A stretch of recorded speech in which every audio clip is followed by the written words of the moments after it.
final component of a good joint is continuous glue bond. The issue in this case is that we have a precise fit. The glue during assembly mostly gets sheared off. So you may have a tight fit, but you may not have a continuous glue bond around the entire surface of the mortise and tenon. So we can solve that problem, that issue, by using hide glue. And hide glue, a characteristic of hide glue is that it reactivates upon exposure to heat and moisture. What that means is if you have hide glue on a surface and you expose that glue that's already dry to heat and moisture, it will get sticky again and it will combine with more hide glue endlessly. That's why furniture repairers love hide glue. And that's why instruments like a violin is made, the instrument repair restorer can take the back off of a violin. Because it does that, we can use that quality of hide glue to get a continuous glue bond. I really like this stuff, Old Brown Glue by Patrick Edwards. He's been making furniture and doing furniture restoration and marquetry for half a century. And he has developed this, this glue and makes it himself. So I like that. I like buying from an individual. There is one additive in here, which is urea, that extends the open time. And you can mix it yourself, or he does that. And I don't mind paying him for that. You know? Yes. You know, it's a messy process making. Yeah, I don't mind. I haven't had good success with mixing my own. And he's come up with a formula essentially for hide glue that has a very long open time, like 30 minutes. So that's a real benefit if you're doing any kind of assembly that requires some time. You don't have to rush. Don't have to rush during assembly. And it comes in these bottles, little bottle, big one. But it's inconvenient to use it this way. It's solid. It has to be heated up. So what I do is I'll heat up a bottle and I'll pour it into an ice cube tray and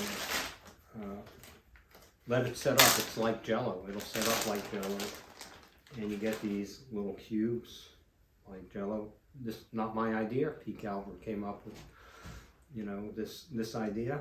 This is now very convenient to use. This is my glue jar. Whenever I need more, just drop one in there. And all of this, the glue cubes, the glue bottles, as soon as I get them, and my glue jar, all of it stay in the refrigerator when I'm not using it. Then the other part of this is a glue pot. So glue pots can be expensive. What you want is to be able to heat the water to about 140 degrees and keep it there. This is a bottle warmer. And this is probably the only time I tell my students to buy the cheap version and not the expensive version. This is an Avent, A-V-E-N-T, and they have two versions, the expensive one and the cheap one. The expensive one will kick off after a period of time, so you don't burn your formula for your baby. But we don't want that. We want the cheap version that will just stay on all day long. And what you want to do is put a thermometer in there and find the point on the dial. I have a mark right there. Find the point of the dial that gets it to 140 degrees and leave it there. I put some water in here, plug it in, stays at 140 degrees without wavering all day long. So there's a water bath, and the jar goes down in the bath. There's water in there. Okay. I've used other cheaper, like hot pots and crock pots and things like that. They are way too inconsistent.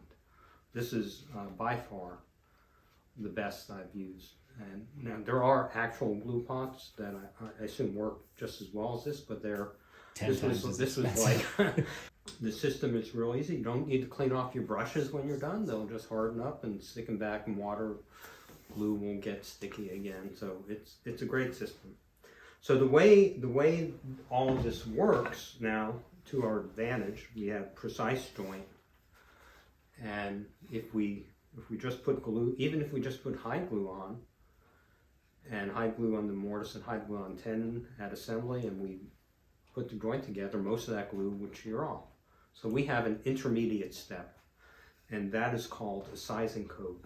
And what that means is we're going to put a very thin coat of hide glue on the surface of the tenon and on the inside surface of the mortise, both, as thin as possible. We don't want to change the diameter of the tenon or the mortise. We want them to stay the same size, but a real thin coat. So when you're wiping this on, it's a wipe on, wipe off. So I brush it on as thin as possible, and then I take a paper towel, wipe it off. But there is glue on the surface that you let dry. And the same thing, I have these glue sticks that I made. Yeah, bring that whole thing over. I think we'll do a video of how to make one of these. Yeah, I can show you how to make Separately. one. But this is just a dowel with some cotton thread around it. And I can go inside a mortise and put glue in, and then I have a second one that's a little cleaner. And I just get the second one damp. And I use the second one to wipe off the excess. It's only damp, it's not wet, it's not soaking wet, just damp, wipe off the excess. So that's what I do inside the joint, and outside the joint, easy enough to wipe it off with a cloth or a paper towel. We let it dry, and you can put these back in the kiln. If you're not going to assemble for a while, put them back in the kiln. They'll dry really fast in the kiln. The mortises take a little longer to dry because they're inside. Once they're dry, they'll stay dry, and you can do the assembly at any point after that, as long as these have continued to be bone dry. What happens now is that we have this thin coat of glue on both surfaces of the joint.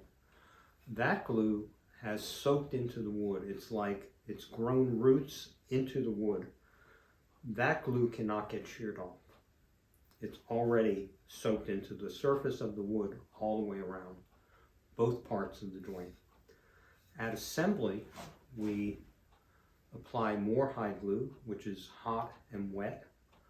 That hide glue applied at assembly reactivates the glue, the sizing coat that we put on the mortise and the tenon that cannot get sheared off, that is grown roots into the wood. The original stuff. The original the original sizing coat gets reactivated.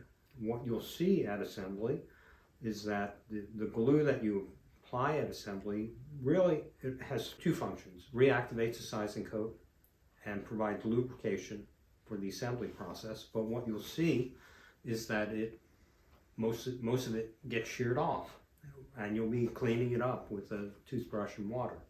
But it's done its job. It's the very top of the root, where at the surface of the wood, that gets reactivated. Yeah. On both sides of the joint. Yes. You know, so you got a little root over here and a little root over here, and when you put them together, they stick Over the entire surface right of the joint. Anywhere there's a tiny pore, there is now a connection being made. Yes. Yeah. That's what I mean by continuous glue bond. Okay. And I don't know any other way to get that in a tight joint. Mm-hmm.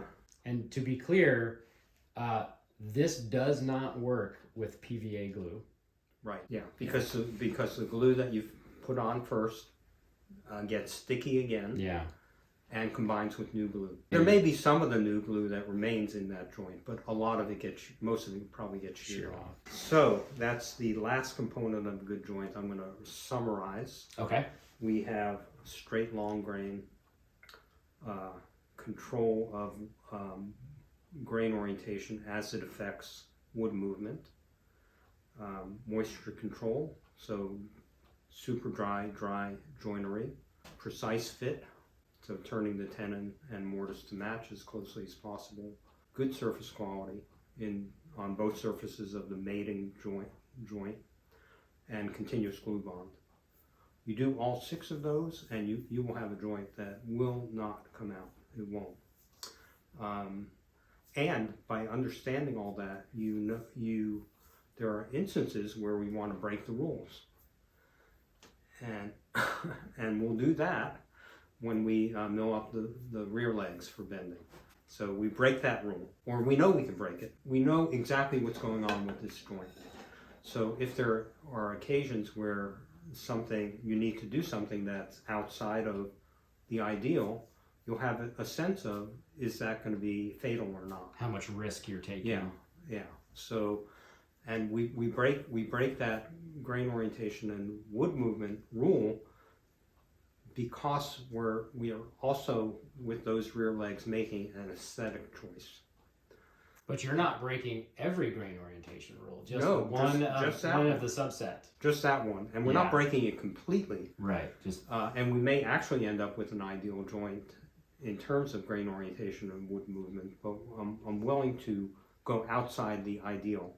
In that one component, I'm making the aesthetic choice more important than the structural choice.